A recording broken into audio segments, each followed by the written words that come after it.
Okay, so today we're going to look at the homework from Unit 7, Section 1, Day 2. And it's very similar to the examples we did on the notes. And let's jump in with 1, 2, and 3. So these, we're finding the probability that we choose an x value that are a data point below 2 standard deviations above the mean.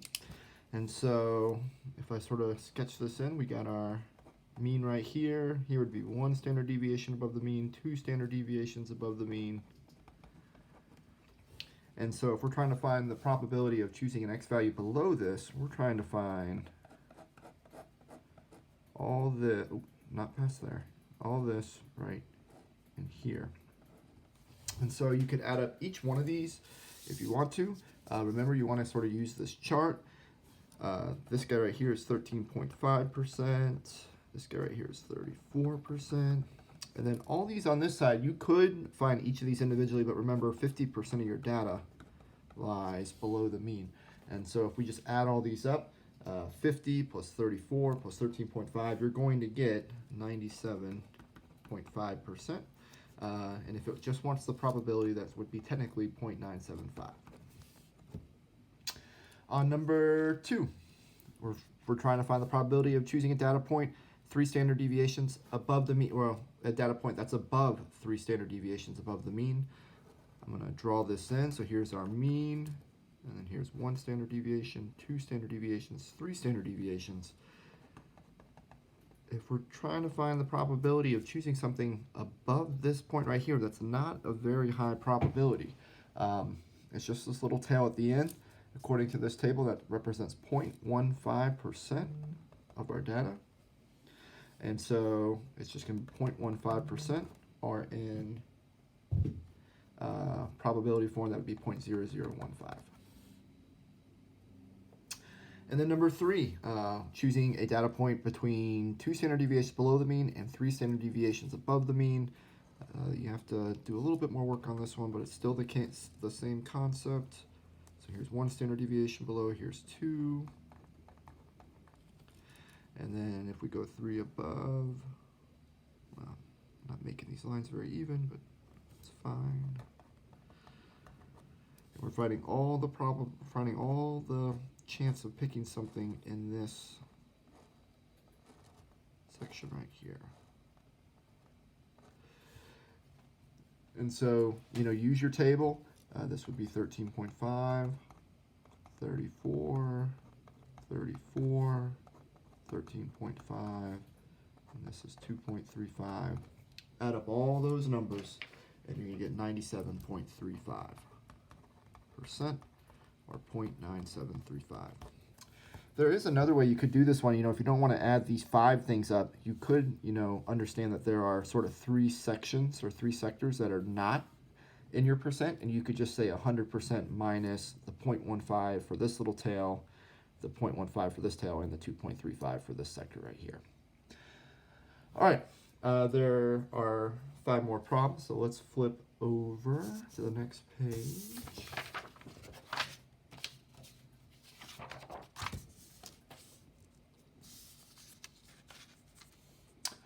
Four and 5 are very similar to 6 and 7 from the notes. So give the percent of the area under the normal curve represented by the region shaded.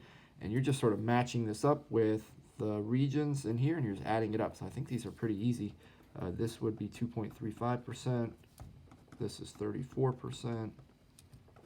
This is 13.5%.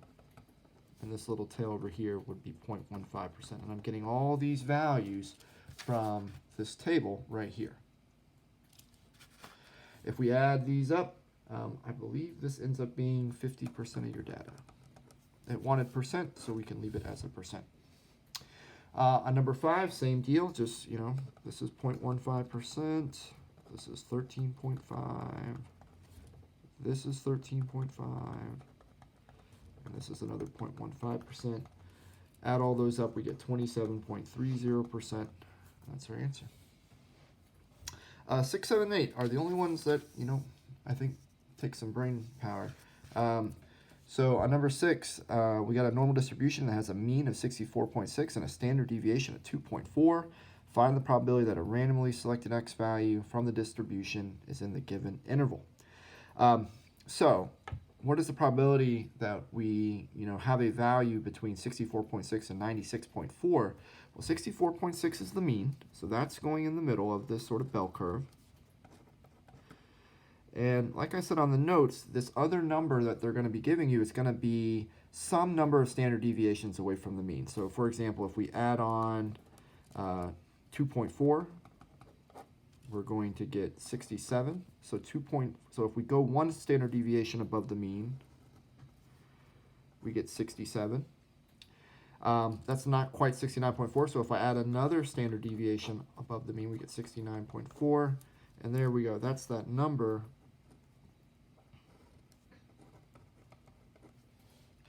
And so basically what this question is just asking you is, what is the, it's very similar to the questions 1, 2, and 3. What is the probability of getting a data point sort of in these two sectors?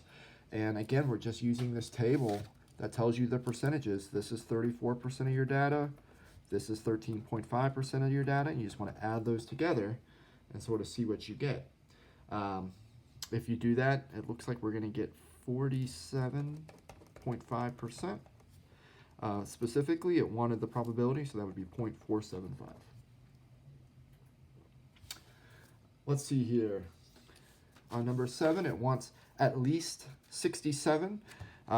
So we kind of already knew where 67 was. That falls one standard deviation above the mean. So let's see here. This was our mean.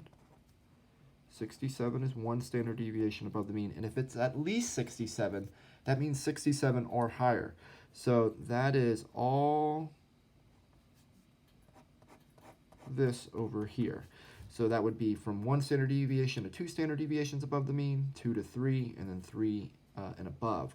And so we're just, again, adding these together, 13.5%, 2.35%, and 0.15%. And if you add those up, you get 16%, and in probability form, that's 0.16. All right, last one. At most 69.4, again, we already know where 69.4 is. It's two standard deviations above the mean. So here's our mean of 64.6. Here's one standard deviation. Here's two. 69.4 is the two standard deviations above the mean. And if it's at most 69.4, that means that's the most it can be. So it's everything below that. That's what we're trying to find the probability of. And, we kind of already know this from the previous problem, but I'll write this out again. This was 34%, and this is 13.5%. And then over here, you could add up all these individually, or just understand that 50% of your data lies below the mean. And if we add up 50% plus 34% plus 35%, we're going to get 97.5%, or 0.975. Okay. That was the homework. Hopefully, if you had questions, this answered your question for you. If you have additional questions, please email me, and I'll be happy to help. Have a good day.